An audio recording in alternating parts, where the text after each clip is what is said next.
Students, welcome back to my channel. चलो India science पढ़ें। आज हम लोग सीखेंगे डाइपोल की वजह से इलेक्ट्रिक फील्ड कैलकुलेट करना। तो चलो सबसे पहले हम लोग कैलकुलेट करेंगे इलेक्ट्रिक फील्ड की एक्सिस पर। आप लोगों को एक डाइपोल दे रखा है जिसके चार्जेस के बीच का सेपरेशन है 2a, मतलब डाइपोल के सेंटर से ये डिस्टेंस है a और दूसरे चार्ज का भी डिस्टेंस है a। आप लोगों को डाइपोल की एक्सियल लाइन पर इलेक्ट्रिक फील्ड कैलकुलेट करना है। एक्सियल लाइन मतलब the line which is passing through the two charges, ये वाली लाइन। मैं मान के चल लेती हूँ मुझे इस पॉइंट पर, इसका नाम रख लेते हैं P पॉइंट, इस पर मुझे इलेक्ट्रिक फील्ड कैलकुलेट करना है due to electric dipole. Suppose dipole के सेंटर से पॉइंट P तक का डिस्टेंस है x। तो देखो आप लोग इलेक्ट्रिक फील्ड कैलकुलेट कैसे करोगे। सबसे पहले पॉइंट P पर इलेक्ट्रिक फील्ड की डायरेक्शन निकालो। मैं पॉजिटिव चार्ज को 1 मान लेती हूँ और नेगेटिव वाले चार्ज को 2 मान लेती हूँ।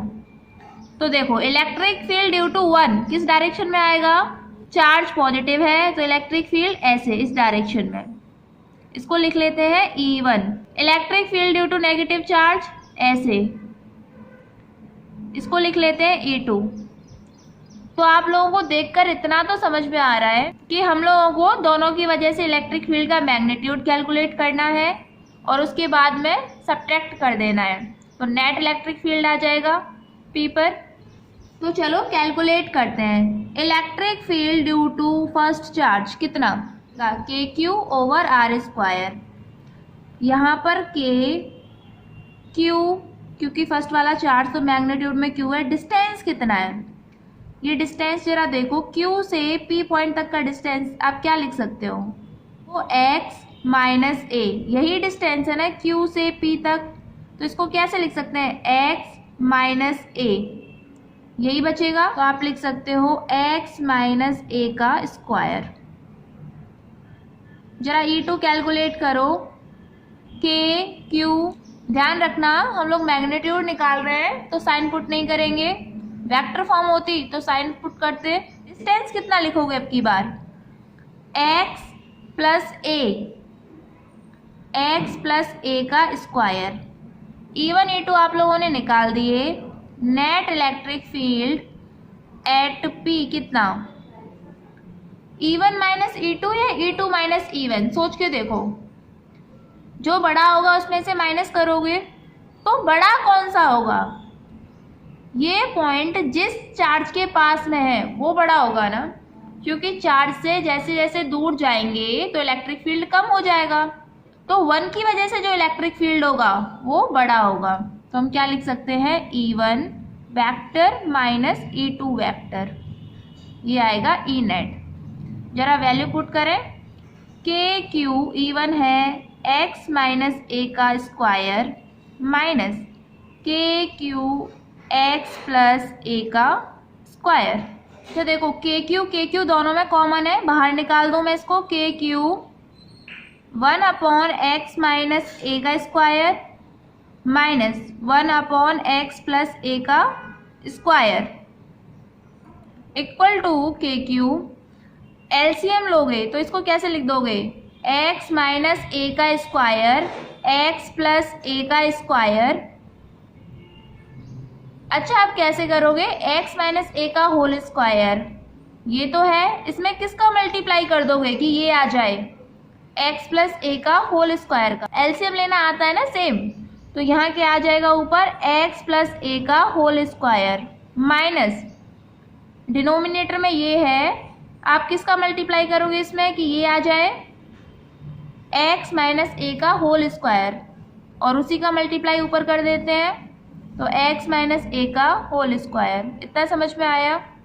आगे, अब आगे देखो, आप इसको कैसे लिख सकते हो, x square minus a square का होल स्क्वायर।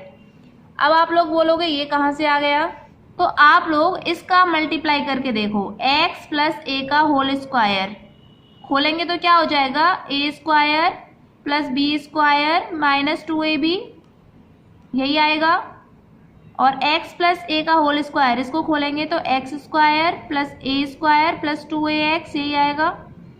इन दोनों का क्या हो रहा है, मल्टीप्लाई, यानी एक्स स्क्वायर का पहले इससे मल्टीप्लाई, फिर एक्स स्क्वायर का ए स्क्वायर से, फिर एक्स स्क्वायर का इससे, फिर ए स्क्वायर का तीनों से, फिर 2ax का तीनों से। आप मल्टीप्लाई करके देखो, आपकी वैल्यू आएगी एक्स की पावर 4 प्लस ए की power 4 minus 2a square x square. और देखो जरा इसे कैसे लिख सकते हो आप लोग, x square minus A square का होल स्क्वायर।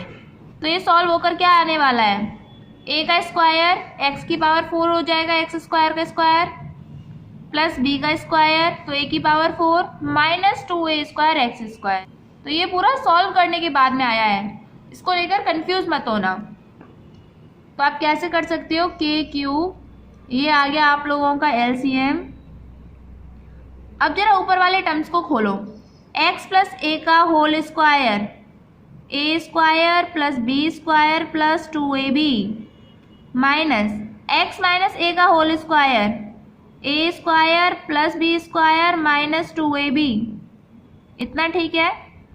अब जरा देखो इसको, इक्वल टू के क्यू, नीचे है X square minus A square का होल स्क्वायर, ऊपर देखो X square plus A square plus 2x, minus का मल्टीप्लाई पूरे में होगा अंदर, तो minus X square minus A square और माइनस माइनस प्लस 2ax। तो देखो X square minus X square cancel, A square minus A square cancel, 2ax कितना 4ax, तो ये क्या आ जाएगा, K Q into 4ax upon X square minus A square का होल स्क्वायर।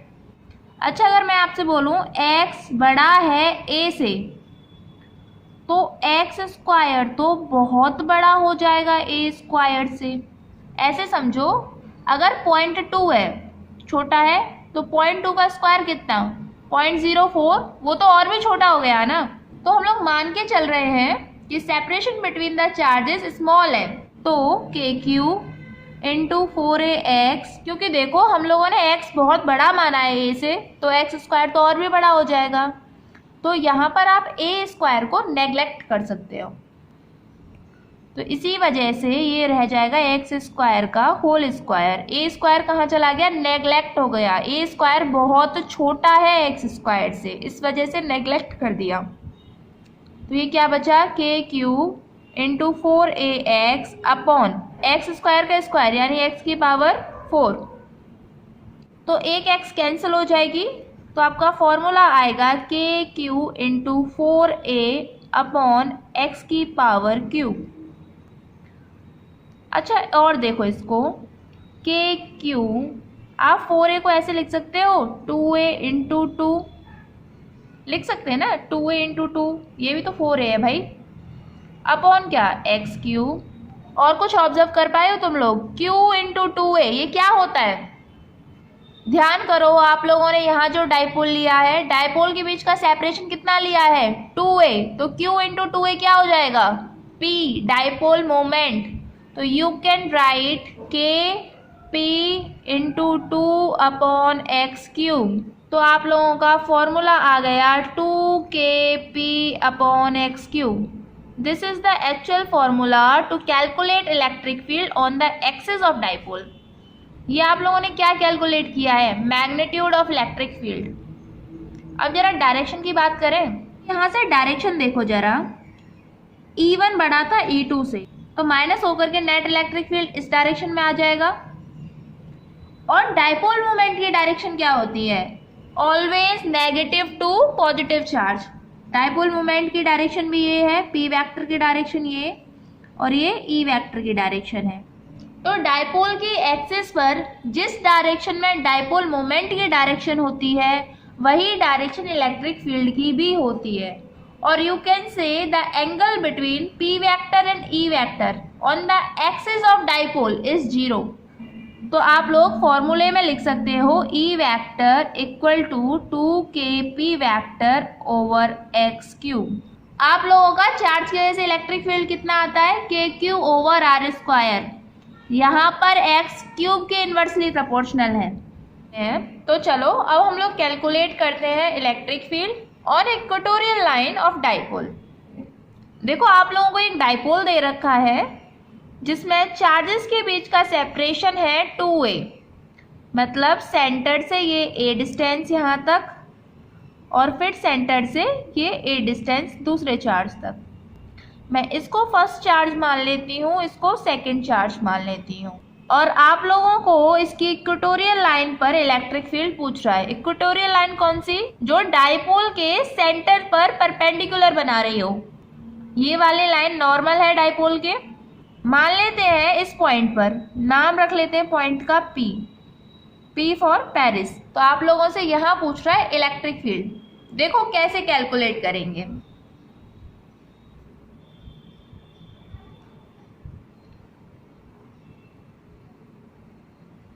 ये वाला जो डिस्टेंस है इसको मैं मान रही हूँ x, ये भी x है, ये भी x है, और सेंटर से पॉइंट P तक का डिस्टेंस मैं मान रही हूँ r। अब कैलकुलेट करते हैं। तो सबसे पहले क्या करेंगे, डायरेक्शन निकालेंगे। Electric field due to negative charge, इस पॉइंट पर इसकी तरफ डायरेक्शन होगी ऐसे। Due to positive charge direction आएगी ऐसे। तो ये है E2 आपका, ये है E1। अब आप लोगों को देखकर इतना तो समझ में आ रहा है कि ना तो ये पैरेलल है कि हम इन्हें जोड़ लेते, ना ये एंटी पैरेलल है कि माइनस कर लेते, ना तो वेक्टर सम करना पड़ेगा। पहले मैग्नीट्यूड निकाल देंगे, उसके बाद में वेक्टर सम कर लेंगे। तो चलो कैलकुलेट करते हैं। E1 निकालो पहले। E1 कितना हो जाएगा, के क्यू आर स्क्वायर, और आप आर स्क्वायर डिस्टेंस कितना लिखोगे, ये वाला डिस्टेंस, और ये कितना है x, तो आप लिखोगे q अपॉन एक्स स्क्वायर। और E2 कितना लिखोगे, ये भी आप लोग लिखोगे के क्यू, और डिस्टेंस कितना x, ये भी एक्स स्क्वायर। तो आप लोगों को इतना तो समझ में आ रहा है कि E1 किसके बराबर है, E2 के। मैं मान लेती हूँ E1 बराबर है E2 के, और इन दोनों को मैं E मान लेती हूँ, जिसकी वैल्यू अभी आप लोगों ने क्या निकाल दी है, के क्यू ओवर एक्स स्क्वायर। यानी अब मैं E1 E2 नहीं लिखूंगी, दोनों की जगह E लिखूंगी। तो एक तरीका तो आप लोगों के पास में अब ये है कि अगर आप लोगों को एंगल पता है तो आप लोग रिजल्टेंट निकाल दोगे, √p² + q² + 2pq cos theta. और दूसरा तरीका भी है, रिजोल्यूशन ऑफ द वेक्टर्स। तो देखो आगे रिजोल्यूशन मेथड से सॉल्व करते हैं। ये एंगल में अगर थीटा ले लूं तो ये भी एंगल थीटा ही है। क्यों, क्योंकि इस ट्राइंगल में ये दोनों साइड इक्वल हैं। अगर दोनों साइड इक्वल होती है ट्राइंगल की तो उनके अपोजिट एंगल्स भी इक्वल होते हैं। अगर इसे थीटा मानोगे तो ये ऑटोमेटिकली थीटा हो जाएगा। अच्छा ये थीटा तो ये कितना, इन दोनों के बीच का एंगल देखो 2 थीटा।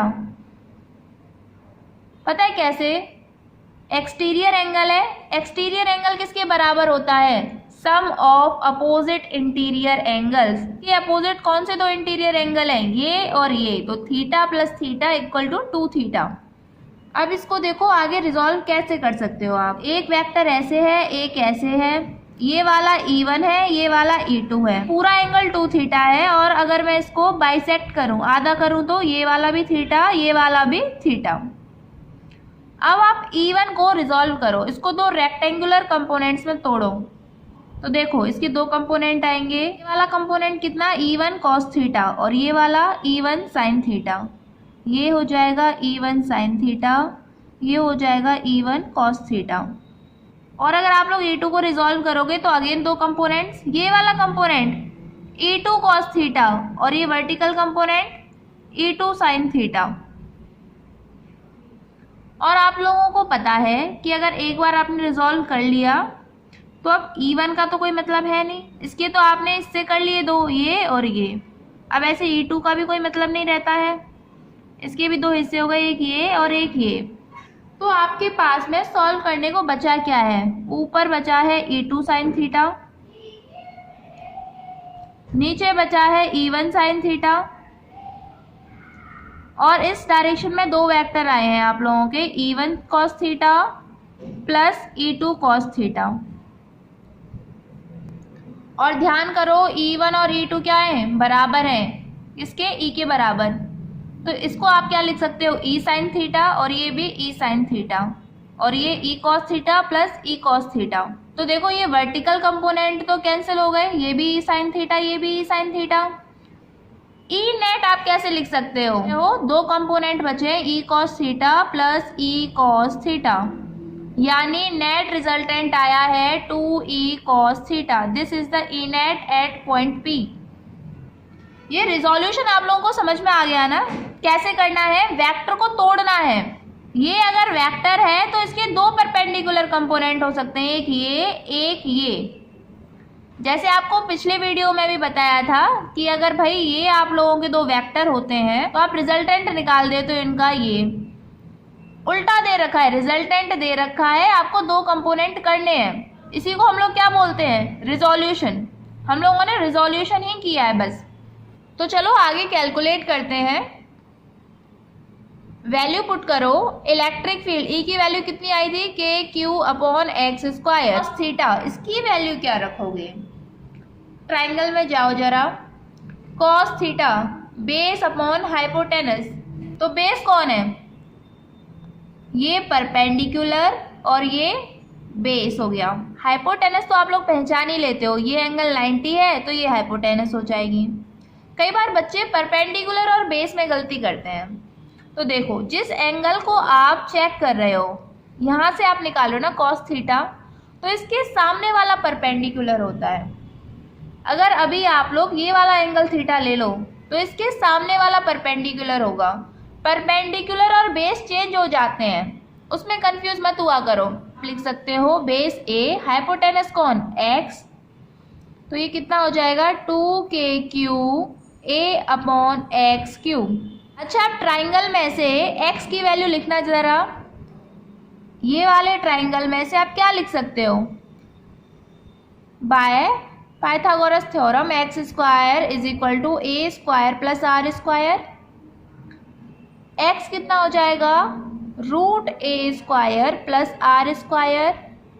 और आप लोग रूट की जगह 1/2 पावर भी तो लगा सकते हो, एक ही बात होती है, रूट लगा दो चाहे पावर 1/2 लिख दो। तो अब देखो वैल्यू पुट करते हैं, 2KQA x का क्यूब, तो x की वैल्यू क्या आई है, A square plus R square power 1/2, ये x की वैल्यू है, इसका क्यूब।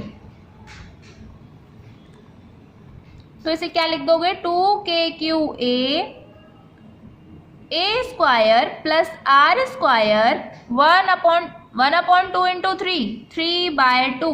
इतना समझ में आया। अगेन हम लोग मान के चल रहे हैं कि आर बड़ा है ए से, तो आर स्क्वायर तो काफी बड़ा हो जाएगा ए स्क्वायर से, यानी आप किसको नेग्लेक्ट कर सकते हो, अगेन ए स्क्वायर। तो देखो यहाँ से ए स्क्वायर हो जाएगा नेग्लेक्ट, आपका फॉर्मूला बचेगा 2KQA आर स्क्वायर की पावर 3/2। 2 से 2 गया, क्या बचा, 2KQA आर क्यूब।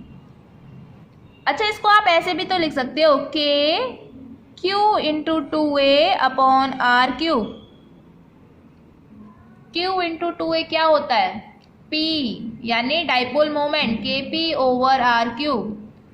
तो इक्वेटोरियल पोजीशन पर इलेक्ट्रिक फील्ड आता है KP upon R cube, axial position पर 2KP अपॉन आर क्यूब। हम लोगों ने क्या कैलकुलेट किया है, मैग्नीट्यूड। देखो डाइपोल मोमेंट की डायरेक्शन -2 पॉजिटिव चार्ज, यानी ये है P वेक्टर की डायरेक्शन।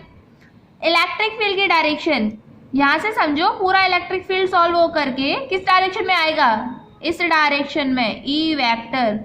ये वर्टिकल कंपोनेंट तो कैंसिल हो गए, इस डायरेक्शन में बचा। तो देखो P वेक्टर ऐसे और अब की बार E वेक्टर ऐसे, मतलब दोनों के बीच का एंगल 180 डिग्री। तो अगर आप लोगों को E वेक्टर लिखना हो तो आप कैसे लिखोगे, P vector over R cube, लेकिन दोनों की डायरेक्शन सेम तो नहीं है, तो आप आगे साइन पुट कर दोगे माइनस। माइनस क्या इंडिकेट कर रहा है कि इलेक्ट्रिक फील्ड की और डाइपोल मोमेंट की direction on equatorial line opposite होती है, दोनों के बीच का एंगल कितना, 180 degree. Electric field on equatorial line कितना, kp/r³। अच्छा, यहाँ मैंने सेंटर से पॉइंट P का डिस्टेंस लिया था r, अगर x लूंगी तो x ही आ जाएगा, तो इसमें कंफ्यूज होने वाली कोई बात नहीं है। अब आप लोग यहाँ से क्या कंक्लूड कर सकते हो, that electric field on the axial position is just double of electric field on equatorial position. ये बिल्कुल सही है? नहीं, गलत है ये। पता है क्यों? ये तब सेम होता है इलेक्ट्रिक फील्ड जब हम लोग सेंटर से पॉइंट P का डिस्टेंस दोनों केस में सेम रखें। अगर मैं एक डाइपोल में सेंटर से पॉइंट P का एक्सिस पर डिस्टेंस x ले रही हूँ और सेंटर से इक्वेटोरियल पोजीशन पर मैं सेंटर से डिस्टेंस 2x ले रही हूँ, तो एग्जैक्टली डबल नहीं होगा एक्सियल पोजीशन पर। तो ये चीज़ आप लोगों को ध्यान में रखनी है। आप लोग नोट डाउन कर सकते हो, electric field on axial line is double of electric field on equatorial line when distance from the center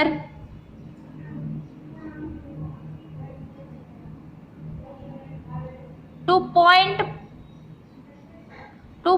P where electric field is calculated is same in both cases। तो आप लोग question निकालो NCERT का example 1.10। तो पहले question पढ़ो आप लोग। क्वेश्चन क्या पूछ रहा है? क्वेश्चन में बोला है कि दो चार्ज है, एक है 10 माइक्रोकूलम, दूसरा है -10 माइक्रोकूलम। आप लोगों ने देखते ही पहचान लिया ये डाइपोल है। दोनों के बीच का डिस्टेंस दे रखा है 5 mm और आप लोगों से इलेक्ट्रिक फील्ड पूछ रहा है। पहले पूछ रहा है पॉइंट P पर जो कि पॉजिटिव चार्ज की तरफ है और डाइपोल के सेंटर से 15 सेंटीमीटर दूर है। तो देखो, आपको पता है इलेक्ट्रिक फील्ड बताना है एक्सियल पोजीशन, तो आप डायरेक्ट फॉर्मूला रख सकते हो 2kp/x³। अब आप लोगों के दिमाग में डाउट आएगा कि हम लोगों को कैसे पता चलेगा कि हमें वो फॉर्मूला लगाना है या नहीं, डिस्टेंस ज़्यादा है भी या नहीं। तो आप लोग चेक करो जरा, सेंटर से कितने डिस्टेंस पे कैलकुलेट करना है, 15 सेंटीमीटर पर, और दोनों चार्जेस के बीच का सेपरेशन 5 mm। ध्यान करो, a छोटी होती है ना, और a क्या थी, सेंटर से एक चार्ज की दूरी। ये डिस्टेंस है 5 mm, तो ये डिस्टेंस कितना, 2.5 mm, और ये mm में है, ये सेंटीमीटर, तो ये कितने mm, 150 mm, और ये 2.5। जरा इसको काटो पीटो, ये कितना आ रहा है, 60। मतलब आप लोगों से जो डिस्टेंस पूछा है वो 60 गुना ज़्यादा है सेंटर से एक चार्ज का। तो ऑब्वियसली आप लोग आराम से फॉर्मूला लगा सकते हो। आप लोगों को यहाँ से कंफ्यूज होने की ज़रूरत नहीं है। आप लोगों से वो क्वेश्चन ही इस टाइप की पूछेगा, या तो बोलेगा स्मॉल इलेक्ट्रिक डाइपोल है या स्मॉल सेपरेशन पर रखे हुए हैं। आप लोगों को हर बार ये चेक करने की ज़रूरत नहीं है, आप लोग डायरेक्ट लिख सकते हो। तो इलेक्ट्रिक फील्ड कितना निकाल दोगे, 2kp/r³। 2k की वैल्यू आप लोगों को पता है, 9 × 10⁹। p कितना, डाइपोल मोमेंट क्या होता है, q × d। Charge 10 microcoulomb, 10 × 10⁻⁻⁶। Distance between the two charges 5 mm। पहले किस में कन्वर्ट कर लोगे, सेंटीमीटर में, देन फिर मीटर में। और ध्यान रखना 1 सेंटीमीटर होता है 10 mm के बराबर, तो 5 mm कितने सेंटीमीटर हो जाएगा, 5/10 सेंटीमीटर। क्योंकि देखो ये सेंटीमीटर है, आप इसे लिख सकते हो 5 × 10⁻⁻1, और सेंटीमीटर को मीटर में करोगे तो 10⁻⁻2। ये कितना हो जाएगा, 5 × 10⁻³ मीटर। आया नहीं ये समझ में, 5 × 10⁻³ कहाँ से आया है, डिस्टेंस का क्यूब। डिस्टेंस कितना है सेंटर से पॉइंट P का, 15 centimetre, but you need to convert it into metre, then cube हो जाएगा आप लोगों से। ये ध्यान रखना 10⁻², इसका क्यूब कितना होगा, 10⁻⁻6।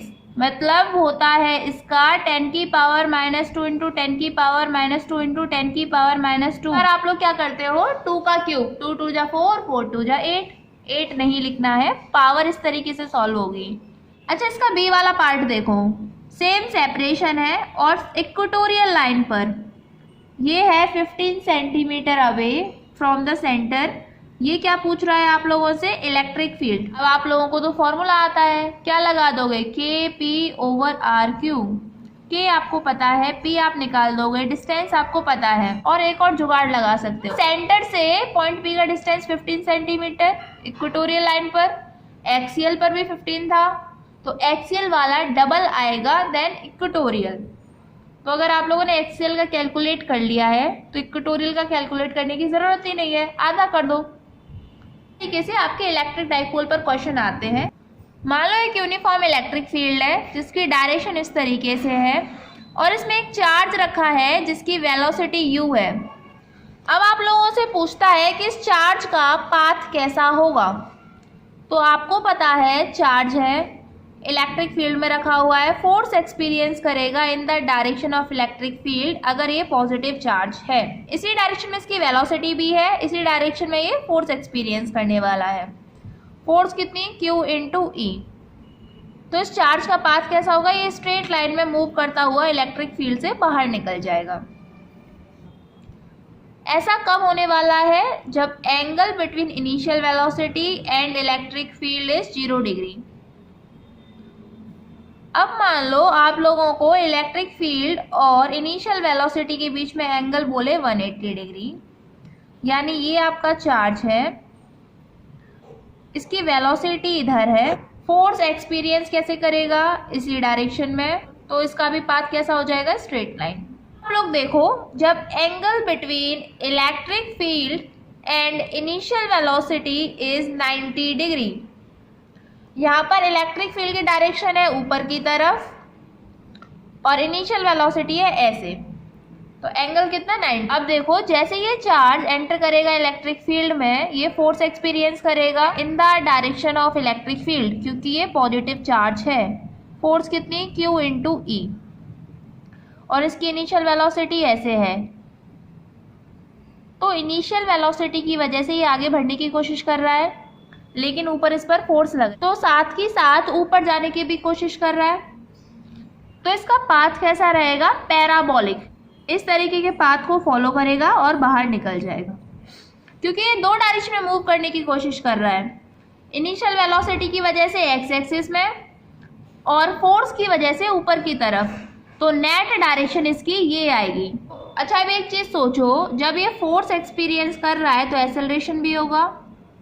ऐसा मान के चल लेते हैं कि इस चार्ज का मास m है, तो एक्सेलरेशन कितना होगा, फोर्स होती है मास इनटू एक्सेलरेशन, फोर्स आपने रख ली QE, mass m, acceleration a, तो यहाँ से एक्सेलरेशन कितना आ गया, QE अपॉन m। तो आप लोगों से एक्सेलरेशन पूछे चार्ज का तो भी आप निकाल सकते हो। अच्छा, अगर आप लोगों से कोई पूछे कि एक्स एक्सिस पर कितना डिस्टेंस ट्रेवल कर लेता है इन टाइम t, आप लोगों को टाइम दे रखा है और आप लोगों को टाइम दे रखा है और आप लोगों से पूछ रहा है कि एक्स एक्सिस पर इसने कितना डिस्टेंस कवर कर लिया। इनडायरेक्टली ये टाइम t पर एक्स कोऑर्डिनेट पूछना चाह रहा है। मान लो टाइम t पर ये पार्टिकल यहाँ पहुंच गया, तो वो आपसे पूछ रहा है कि इसका एक्स कोऑर्डिनेट कितना है। इक्वेशन ऑफ मोशन हम लोग लगाते कब है, जब एक्सेलरेशन हो यूनिफॉर्म, और आप लोग इन इक्वेशन को एक डायरेक्शन के लिए लगा सकते हो, यानी वन डायमेंशनल मोशन के लिए। यहाँ तो पार्टिकल दो एक्सिस के बीच में ट्रेवल कर रहा है, एक्स और वाई, तो ये मोशन कैसा है, 2 डायमेंशनल। लेकिन हम लोग एक जुगाड़ कर लेते हैं कि इन इक्वेशन को आप लोग पहले एक एक्सिस यूज कर लो और फिर दूसरे डायरेक्शन के लिए यूज कर दो। मतलब है आप लोगों को डिस्टेंस निकालना है एक्स एक्सिस पर, तो आप लगा सकते हो s equal to ut plus half at square. कौन सी डायरेक्शन के लिए लगा रहे हैं, एक्स एक्सिस के लिए। तो हम लोग इनिशियल वेलोसिटी भी कहाँ पर लिखेंगे, एक्स एक्सिस वाली, एक्सेलरेशन भी कहाँ का, एक्स एक्सिस वाला। तो आप लोग एक चीज समझो, पार्टिकल की initial velocity along the x axis कितनी, u ली थी आप लोगों ने। अच्छा, initial velocity along y axis क्या लिखोगे, 0। एक्सेलरेशन अलोंग एक्स एक्सिस कितना लिखोगे, 0। क्यों? क्योंकि भाई फोर्स वाई एक्सिस की तरफ लग रही है। देखो फोर्स को जरा, ये रही फोर्स ऊपर की तरफ, तो एक्सेलरेशन भी तो ऊपर की तरफ होगा। अलोंग एक्स एक्सिस 0 और acceleration along y axis calculate किया था आप लोगों ने QE/m। अब आप लोग देखो distance along x axis, initial velocity along x axis u, time उसने बोल रखा है t के लिए बतानी है, plus half acceleration along x axis 0, distance along x axis निकाल सकते हो u इंटू टी से। अच्छा डिस्टेंस अलोंग वाई एक्सिस निकालना जरा, u along y 0 into T plus half acceleration along y कितना QE/m t स्क्वायर। आपका डिस्टेंस अलोंग y एक्सिस कितना आ जाएगा QE/2m t स्क्वायर।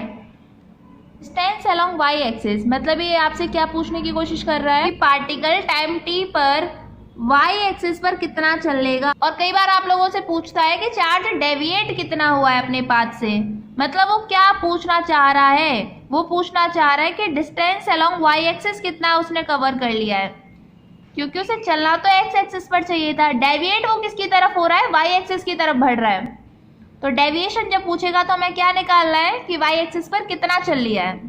अच्छा आप लोग फर्स्ट और सेकंड इक्वेशन से देखो, आप t की वैल्यू क्या लिख सकते हो, t is equal to distance travelled along x axis upon u, और इसी वैल्यू को जरा यहाँ पुट करो, distance travelled along y axis is equal to QE/2m into distance travelled along x axis upon u का स्क्वायर। तो यहाँ से जरा हम देखें distance travelled along y axis, इसमें QE कांस्टेंट है, मास भी कांस्टेंट है, इनिशियल वेलोसिटी भी कांस्टेंट है, चेंज कौन हो रहा है, डिस्टेंस अलोंग x एक्सिस का स्क्वायर।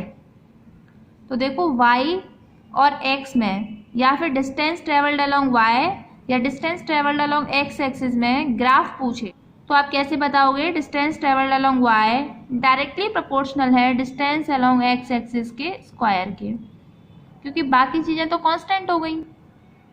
तो इसका ग्राफ कैसे बनेगा जरा बताओगे? इसका ग्राफ बनेगा पैराबोला। क्यों?